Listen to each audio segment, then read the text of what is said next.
ce nouveau numéro de l'œil du festival, consacré à Avignon 2013, nous allons parler politique, de ces régimes totalitaires comme le fascisme ou le nazisme qui imposent un modèle unique à leurs citoyens et écrasent les marginaux.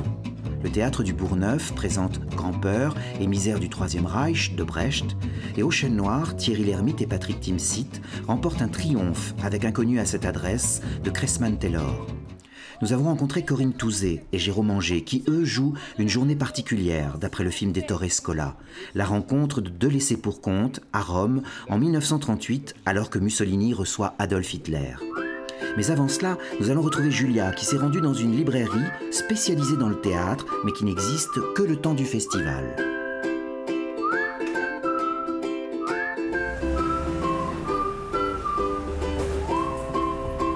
Bonjour. Bonjour. Espace Livre et Création, c'est ici? C'est ici, oui. Enfin, c'est ici et c'est pas ici. Espace Livre et Création, c'est une association d'éditeurs belges qui a été engagée par la Manufacture pour tenir une librairie éphémère pendant le festival. Et c'est la librairie éphémère, c'est celle-ci? C'est celle-ci. Et si vous voulez, je vous la fais découvrir. Avec grand plaisir. Voilà. Donc c'est la librairie de la Manufacture. Librairie éphémère pendant le festival d'Avignon. C'est ça. Donc la librairie, c'est la librairie de la Manufacture qui est animée par Espace Livre et Création. Donc je vous disais, c'est une association qui regroupe une soixantaine d'éditeurs en Belgique qui font de la littérature, de la poésie et de la création au sens large. Comment on fait pour faire connaître un lieu éphémère comme celui-ci? Il faut savoir qu'il y a deux Belges qui sont à l'initiative du projet, que la Manufacture est un lieu dans le Off qui a vraiment pignon sur rue, une très bonne réputation. Donc évidemment, la librairie est annoncée dans le programme de la Manufacture. Les pouvoirs publics belges soutiennent le projet. Et donc ça veut dire qu'ici vous trouvez tout ce qui touche la Belgique. Donc la programmation de la Manufacture, mais aussi la programmation du Théâtre des Dons, qui est une initiative à 100% belge.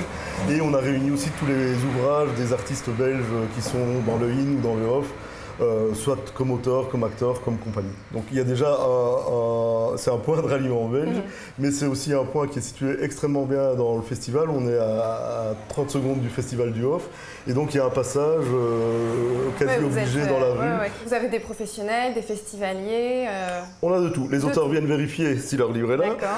Les compagnies aussi, on nous amène beaucoup de tracts, et on veille à chaque fois qu'on accepte un tract que le livre soit présent dans la librairie.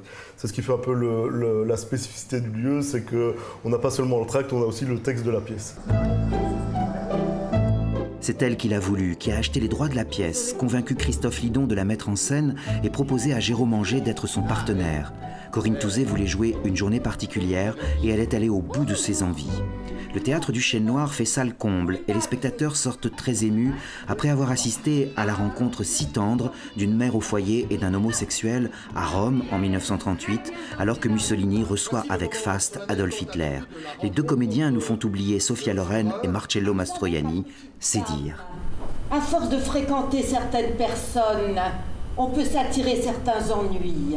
C'est la rencontre de deux personnes que tout oppose.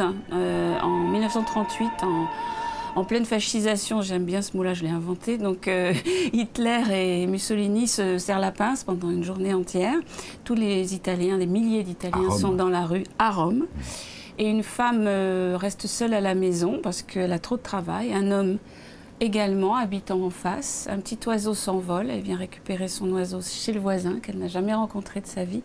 Et ils vont passer la journée ensemble alors que c'était totalement imprévu. Ils vont apprendre à se connaître, à se parler. Et surtout, je pense qu'après cette rencontre, leur vie à tous les deux sera différente. C'est ça qui compte en fait. Ah, tu vois que tu ris. Non, j'arrive pas. Eh ben dommage, parce que selon moi, quand tu ris, t'es encore plus belle. En fait, au tout début du spectacle, Gabriel tente de se suicider. Je dis tente parce qu'on ne sait pas s'il l'aurait fait ou pas. Et l'apparition d'Antonietta, que joue Corinne, lui fait ressurgir une petite étincelle en lui. Et donc, du coup, il va essayer de renouer le contact avec elle. Voilà comment va se fabriquer cette journée. Et à la fin, Gabriel se sera réchauffé auprès d'Antonietta. C'est un homo aimant, c'est-à-dire qu'à plusieurs moments, il s'adresse à son partenaire, mais c'est de l'amour. Il parle d'amour, il n'y a pas de sexe, c'est de l'amour. Donc c'est quelqu'un qui aime. Oui. Et l'amour est universel, voilà, c'est ça que ça raconte. L'ordre est la vertu des médiocres. Ah, on dit ça Alors si on dit ça, moi je suis un génie. Il lui ouvre les yeux sur un autre monde. Il lui explique les homosexuels, il lui explique comment ils sont traités, il lui explique même le fascisme alors qu'elle est embrigadée, qu'elle est en plein dedans, qu'elle vit dedans, mais sans y avoir jamais réfléchi parce qu'elle n'a jamais eu le choix. Et on lui a jamais donné la possibilité de s'exprimer non plus sur quoi que ce soit. Mon mari avec moi, il parle pas, il aboie. Il donne des ordres le jour et il donne des ordres la nuit aussi. C'est une énergie et un amour comme ça qu'on partage avec ces deux personnages que je trouve... Ça, c'est un beau moment. C'est vraiment un beau moment.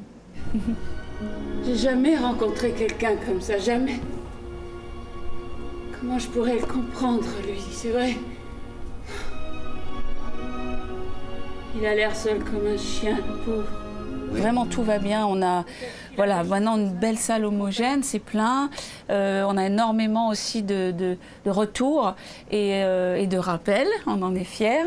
Et on est encore... Enfin, moi, je suis... Bon, il est plus costaud que moi. Je suis encore très bouleversée à la fin de la pièce. Je suis très bouleversée, c'est vrai. Je vois les gens qui sont là, qui sont touchés. Et c'est une récompense énorme, quoi. Tous les jours, je regarderai ta fenêtre. Il me suffira de te voir, d'être là, à tes côtés, pour savoir que j'existe, moi aussi.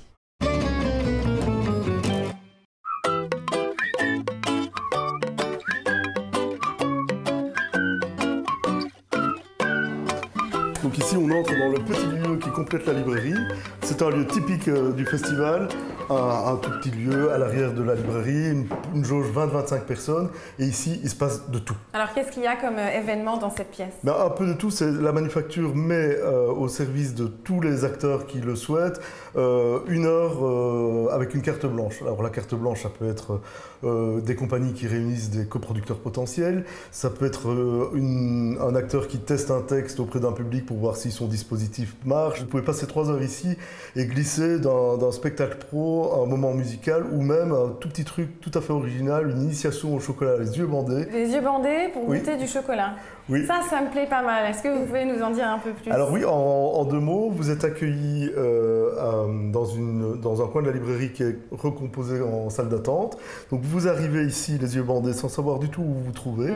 Et là, la comédienne interprète un texte où votre rapport au chocolat est décliné. Et la performance du chocolat, elle est à quelle heure? Elle est à 20h. Bon, moi, je serai là à 20h alors. Parfait. Merci à ce soir. beaucoup, merci.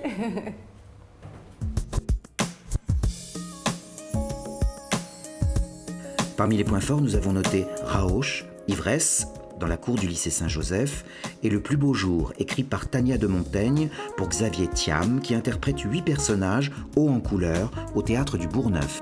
Voilà, c'était le dernier numéro consacré au Festival d'Avignon 2013. L'œil se referme, mais va bientôt se rouvrir sur une nouvelle manifestation ou un nouveau festival de théâtre. À très vite donc.